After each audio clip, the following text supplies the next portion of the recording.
石头，我们都知道最近日本的熊害太严重，严重到什么？居民跟相关人都说我要自卫队，自卫队来帮帮我们啊，不然我们怎么办？结果自卫队有没有来？来了，结果那我说应该是枪吧？你看到，他只给他2根的木棍。还有盾牌，对，你要去对抗熊，我的天哪！没错，他们日本人认为说，最终的解决方案还是要自卫队来嘛。好，就没有自卫队来的时候，大家看了傻眼。我们看到自卫队，你看，虽然说有带这个防护的这个措施，它主要武器就是2根棍子哈，2根棍子，对，然后他们有带了这个护盾可以防范啊。然后这边还有什么熊的这个喷雾，所以大致他们的装备大概就是这个样子。那你想说，这个有办法对付熊吗？熊那么厉害，你怎么有可能呢？然后就有人在网络上讽刺，就是说，身为大日本帝国的这个国民，我们用竹枪也能击落 B-29轰炸机，熊是小事。太酸了吧！这讲意思是什么？讲意思是因为当年2战快要结束了，日本已经没有任何东西啦，他们没有枪，也没有什么，就说我们用这个木棍也能够打败这个所谓 B-29轰炸机，当时是在催眠嘛，就没想到你现在真的用这个木棍来对付熊，大家觉得有点怪嘛，对不对？好，那你看这个到底你棍子到底能不能对付熊呢？当然是没办法。你看熊是这样，它啪一下打你一下的时候，它有2吨的威力，对。然后速度来说的话，有50公里这么快。然后假设你用这个所谓子弹打它，他说你用子弹贯穿心脏的时候，已经贯穿熊的心脏哦，它还可以活动3分钟。所以你说这个有用吗？这个有办法吗？我今天拿着一根棍子，拿一个盾牌，如果我这样打，那熊一掌我就掰了。对，所以人家说，就有人在网络上说，熊，而且熊不会开一枪就罢休，因为你看贯穿心脏可以活动3分钟，它还是活的啊。所以他说我猎杀这只熊的时候，我开了5枪才把它打死。他一共开了5枪。你看人家熊被打到的时候，它还在滚。对。那他根本不会说一打到就晕，那他还追上来。赵，你觉得这个棍子对他有用吗？你打他会怎么样吗？他当然不会怎样，你戳他会怎么样吗？他也不会怎样啊，他会翻脸，他会抓得更大力。所以人家就说，那这个是谁想出来的啊？就后来他们看到我们的防卫大臣是谁？小泉原来就是小泉，就是天兵。那 OK， 他们就了解说为什么一切都有合理的解释。所以这些自卫队也太衰了吧？没办法。当先小泉是防卫大臣的时候。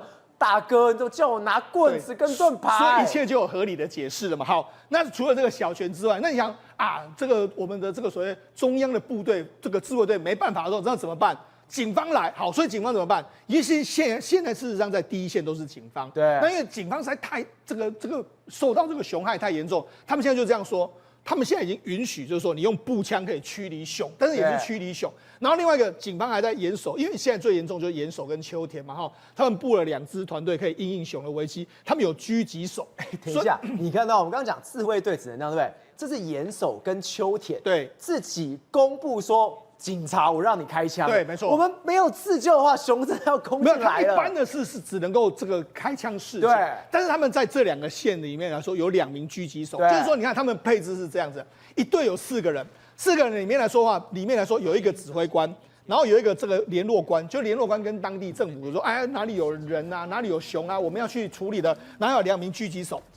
那这2名狙击手就是负责开枪要击杀这个所谓熊的，所以你看，有狙击手比较好啊，我远远就可以打。照你说真的，他到你面前来的时候，你开枪没办法。我不是说开枪，你看当时我们看到影片嘛，你那么近距离开枪，他还会跑过来。所以最好的方式就狙击手远远把他射杀就好。所以我觉得这个秋田跟岩手他们2个才是真正提出方案。那至于说这个自卫队那个就当成是大家听听就好。好，那我跟他讲。现在是日本他们兴起了一个什么呢？因为既然有熊那么多的话，那怎么办？很多人可能也被受灾，那我们来吃熊。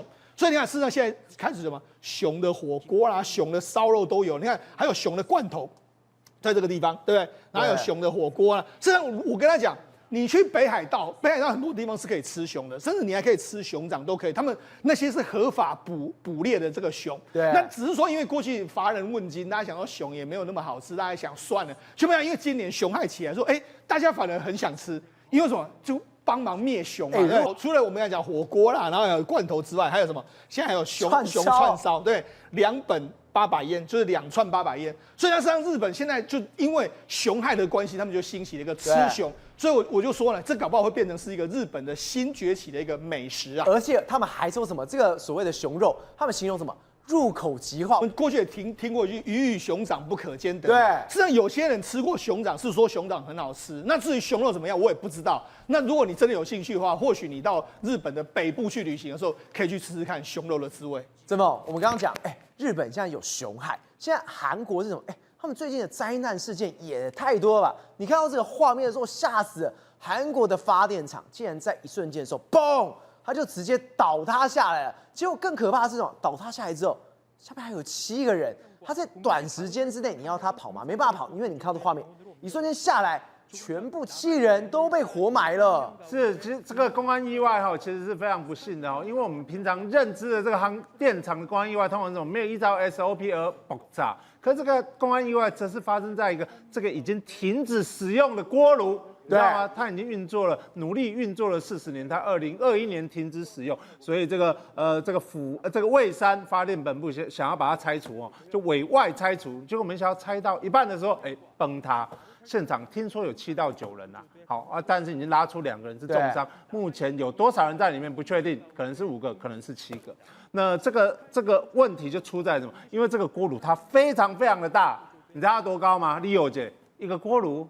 大概3层楼、4层楼，对不对？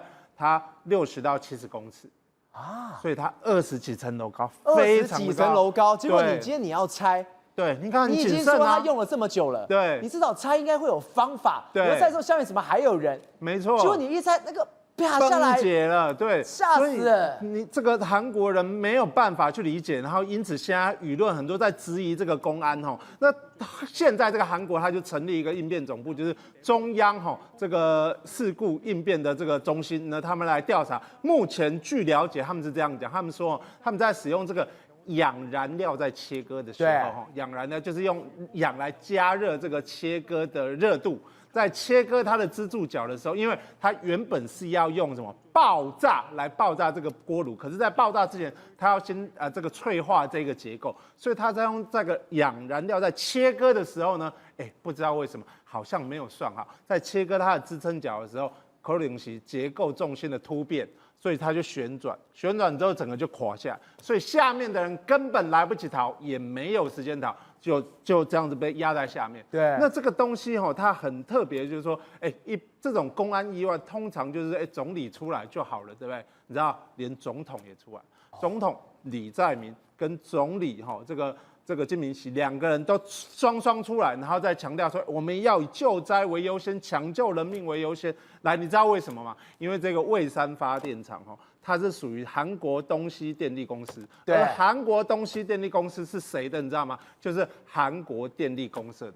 韩国电力公社就是国营事业，所以当国营事业发生什么意外，而且是重大公安意外的时候，人民一定会究责。对，所以今天总统跟总理今天一起出来面对社会大众的时候，我想他可能就是要避免这一个公安意外最后演变成政治事故。宏观取材，厘清真相，犀利精准，深入剖析，时刻掌握关键新闻时事，不漏接。老时段，新气象，我是钟浩和，关键时刻2.0，全新出击。